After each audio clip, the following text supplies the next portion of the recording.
Okay, so today we will be starting The Solitary Reaper by William Wordsworth, Oxford Reading Circle, lesson number 16 and page number 155.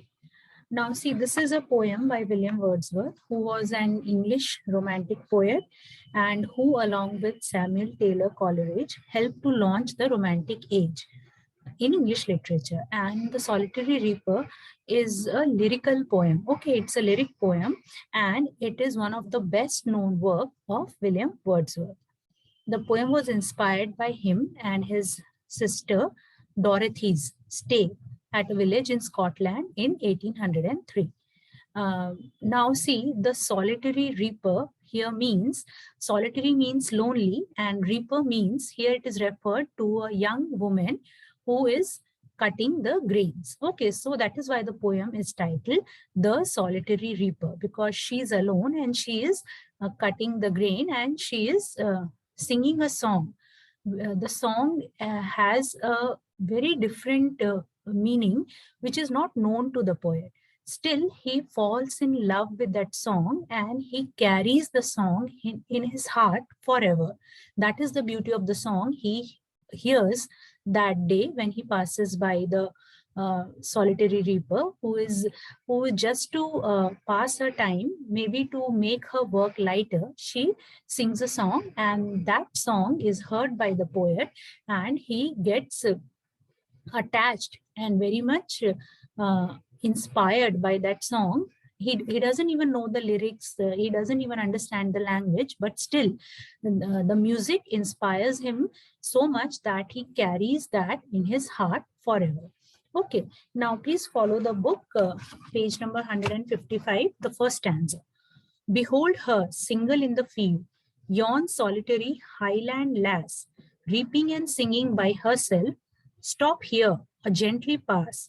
Alone she cuts and binds the grain and sings a melancholy strain.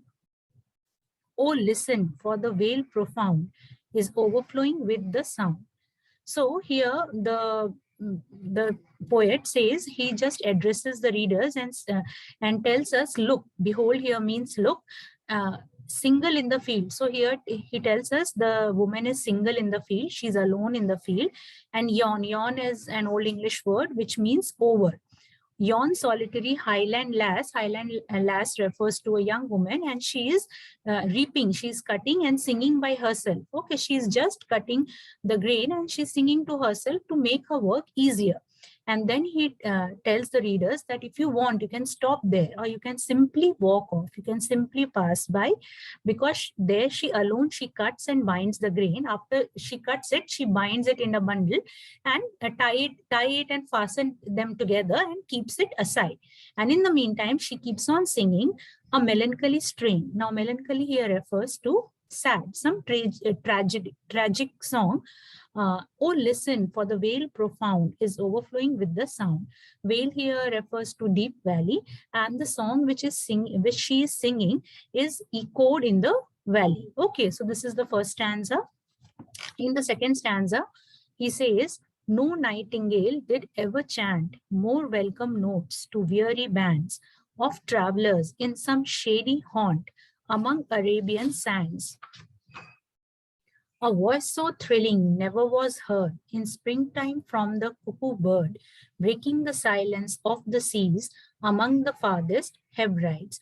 So here also in the second stanza, the poet says that not even he has never heard such a pretty, such a lyrical and such a musical melody. He even compares the singing of the solitary reaper to the nightingale, because nightingale has really a sweet voice, and he says that not even a nightingale could sing as beautiful as she, the young woman, was singing who was cutting the grain. And it was like more of a refreshing song for the tired travelers, those who passed by. If they heard the song, they will feel fresh, their tiredness will all vanish away.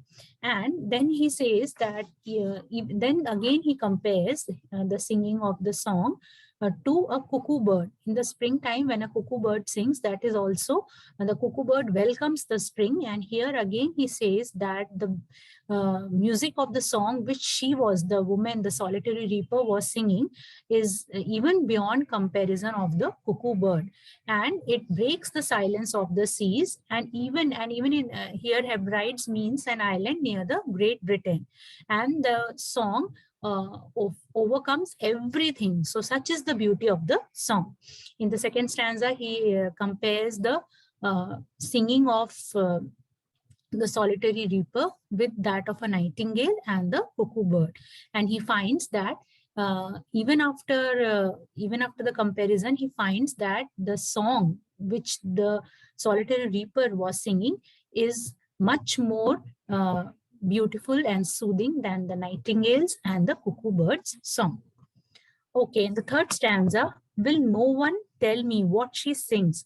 Perhaps the plaintive numbers flow for old unhappy far off things and battles long ago. Or is it some more humble lay, familiar matter of today, some natural sorrow, loss or pain that has been and may be again? So in the third stanza, the poet wants to tell us that what was the song all about. Okay, he tells us that he was not able to follow. The song was very nice, it was very pleasing to the ears, but he couldn't follow that what she was singing. So she asked that if anyone could tell him or help him know that what she was singing. Maybe she was singing some tragic song related to some old battle, or maybe some humble things which refers to everyday issues, everyday things. So he is not able to pinpoint on the theme of the song, but he says whatever she sings, it is touching his heart. Okay, and he wants to listen it again and again.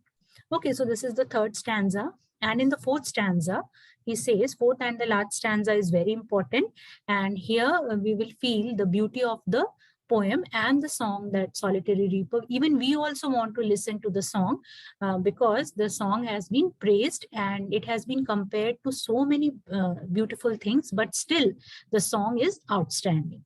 Whatever the theme, the maiden sang as if her song could have no ending. I saw her singing at her work and over the sickle bending. I listened motionless and still, and as I mounted up the hill, the music in my heart I bore, long after it was heard no more. So the last two lines are very important, and it summarizes the entire poem. And here in the last stanza, the poet says that whatever theme, whatever the maiden was singing, the young woman was singing, the song was, he wanted to listen it again and again, and the song had no ending. Okay, and she was singing, and the poet saw her singing at her work, doing her work, bending down and picking the sickle and cutting the grain and again tying them, fastening them. And poet was motionless. He was so much overwhelmed with the beauty of the song that he couldn't even move. He was motionless and he was still, and he was just going on listening to the song. And then he says that as he moved and mounted up the hill, the music which he heard just now went deep into his heart. And long after so many years, whenever he sits and thinks of that time, the instantly he feels happy and he finds himself in the state of bliss, because that was the beauty which he captured at that time when he mounted the hill, and the music touched his heart. Okay, so this is the poem, and here the poet wants to give us a very profound message that the simplest of the things are the most beautiful. Because the song which the solitary reaper was singing, it was a very simple song, very like everyday song or maybe some old battle song, but that song touched the heart of the poet, not only the heart, his life. That is why he remembers, and he composed a poem on it.